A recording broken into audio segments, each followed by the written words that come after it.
ଗୀତ ସଂହିତା ଅଧ୍ୟାୟ 70। ପ୍ରଧାନ ବାଦ୍ୟକର ନିମନ୍ତେ ଦାଉଦଙ୍କର ଗୀତ। ସ୍ମରଣ ପାୟ। ହେ ପରମେଶ୍ୱର, ମୋତେ ଉଦ୍ଧାର କରିବା ପାଇଁ ସତ୍ୱର ହୁଅ। ହେ ସଦାପ୍ରଭୁ, ମୋହର ସାହାଯ୍ୟ କରିବା ପାଇଁ ସତ୍ୱର ହୁଅ।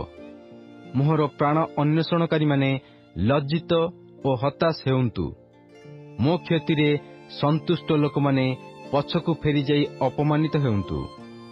ଯେଉଁମାନେ ହଁ ହଁ ବୋଲି କହନ୍ତି, ସେମାନେ ଆପଣା ଆପଣା ଲଜ୍ଜା ସକାଶୁ ଫେରିଯାଆନ୍ତୁ। ଯେଉଁମାନେ ତୁମ୍ଭର ଅନ୍ୱେଷଣ କରନ୍ତି, ସେ ସମସ୍ତେ ତୁମ୍ଭଠାରେ ଉଲ୍ଲସିତ ଓ ଆନନ୍ଦିତ ହେଉନ୍ତୁ। ପୁଣି ଯେଉଁମାନେ ତୁମ୍ଭ ପରିତ୍ରାଣକୁ ସ୍ନେହ କରନ୍ତି, ସେମାନେ ପରମେଶ୍ୱର ମହିମାନ୍ୱିତ ହେଉନ୍ତୁ ବୋଲି ନିରନ୍ତର କହନ୍ତୁ। ମାତ୍ର ମୁଁ ଦରିଦ୍ର ଓ ଦିନହୀନ। ହେ ପରମେଶ୍ୱର, ମୋ ପକ୍ଷରେ ସତ୍ୱର ହୁଅ। ତୁମ୍ଭେ ମୋହର ସହାୟ ଓ ଉଦ୍ଧାରକର୍ତ୍ତା ଅଟ। ହେ ସଦାପ୍ରଭୁ, ବିଳମ୍ବ କର ନାହିଁ।